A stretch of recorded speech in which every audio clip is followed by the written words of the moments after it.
Good morning student. आज हम class 6 की इंग्लिश की बुक का सेकंड चैप्टर पढ़ रहे हैं, the shoe maker and the devil, यानी कि एक मोची और एक शैतान।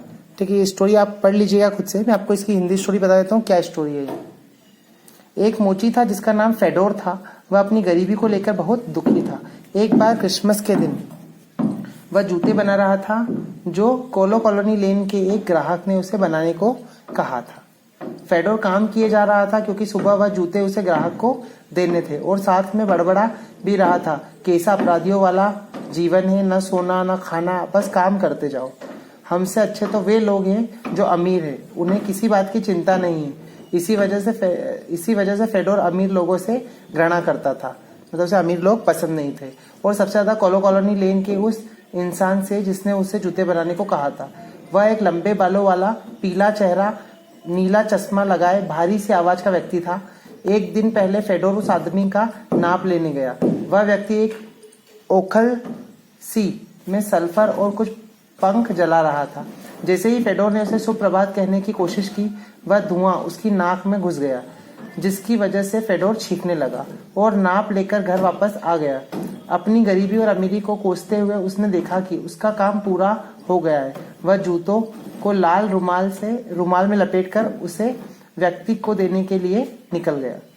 रास्ते में अमीर लोग हाथ में वोदका की बोतल और सामान लिए जा रहे थे। कुछ अमीर महिलाएं अपने वाहन में बैठी थी और फेडोर को देखकर हंस रही थी और भिखारी चिल्ला रही थी। फेडोर ने उन पर ध्यान नहीं दिया, परंतु उसे बहुत बेइज्जती महसूस हो रही थी। इधर वह बड़बड़ाता हुआ जा रहा था, तभी अचानक उसे एक और मोची मिला, कुजमा लेब्योदकिन। उसने बताया कि उसने एक अमीर महिला से शादी कर ली है और अब वह भी अमीर हो गया है और कई लोग उसके नीचे काम करते हैं और फेडोर अभी गरीब है, ऐसा उसने कहा। ठीक है ना। यह सुनकर फेडोर अपने आप को रोक नहीं पाया और वहां से भाग गया। जब फेडोर अपने ग्राहक के पास पहुंचा तो उसने देखा कि वह व्यक्ति उसी तरह से ओखल को लेकर बैठा है जैसा वह एक दिन पहले बैठा था। फेडोर ने व्यक्ति को जूते दिए। व्यक्ति चुपचाप जूते चेक करने लगा। फेडोर ने देखा कि व्यक्ति को जूते पहनने में कुछ परेशानी हो रही है। जैसे ही फेडोर ने जूते पहनने में उसकी सहायता की, उसने देखा कि ग्राहक के पैर नहीं है, बल्कि जैसे घोड़ों के पैर होते हैं वैसे पैर है। फेडोर डर गया और भाग गया, परंतु उसने सोचा कि यह तो कोई दुष्टात्मा है, क्यों ना इसका फायदा उठाया जाए। यह सोचकर वह दोबारा उसके पास गया।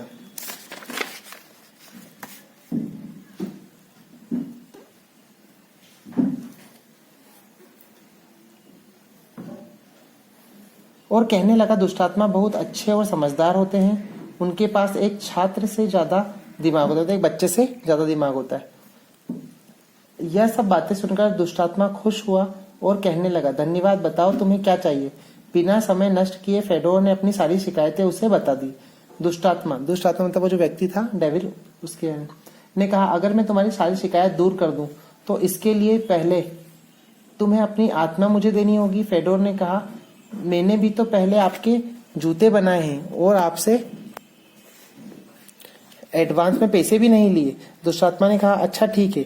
तभी कुछ धुआं सा उठा, जैसे ओखली में से निकल रहा था वैसे ही, और फेडोर के वस्त्र बिल्कुल अमीर लोगों के जैसे हो गए। इसके सामने दो लोग हाथ में स्वादिष्ट भोजन लिए खड़े थे।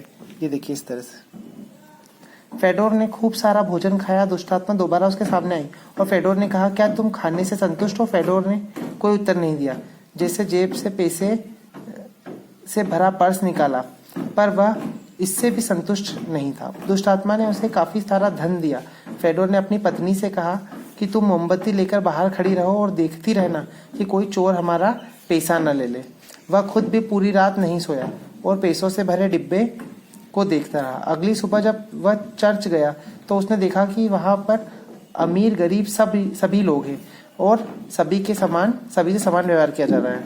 उसकी भगवान से प्रार्थना भी समान थी। जब वह चर्च से बाहर आया तो वह गाना गुनगुनाने लगा जैसे वह पहले गाता था। पुलिस वाले ने उसे कहा कि ये आपको शोभा नहीं देता, ऐसा तो गरीब भिखारी लोग करते हैं।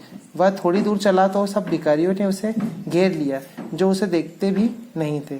जब वह गरीब था उन्होंने उसे जाने दिया। जैसे तैसे वह अपने घर पहुंचा तो वही दुष्ट आत्मा उसका इंतजार कर रही थी। उसने फेडोर को अपने साथ चलने के लिए कहा, पर फेडोर तैयार नहीं हुआ। दुष्ट आत्मा उसे खींचते हुए अपने साथ ले उड़ा और बेवकूफ, गधा, बददिमाग ऐसे बोले जा रहा था। अचानक से फिर वही धुआं और दुर्गंध से आई। फेडोर ने जैसे ही आंख खोली, उसके सामने वही मेज और जूते पड़े थे। मतलब वो क्या था, वो सपना देख रहा था ये, ठीक है ना, स्टोरी सपना देख रहा। ग्राहक उसके सामने खड़ा था और चिल्ला चिल्ला कर कह रहा था कि तुमने अभी तक मेरे जूते तैयार नहीं करे। परंतु फेडोर ने कोई उत्तर नहीं दिया। उसने ग्राहक से पूछा, आप क्या करते हैं? ग्राहक ने कहा, मैं पटाखों का काम करता हूँ। फेडोर ने ग्राहक को जूते दिए और उससे पैसे लेकर अपने घर को चल दिया। परंतु अब उसे किसी से कोई शिकायत और कोई घृणा नहीं थी।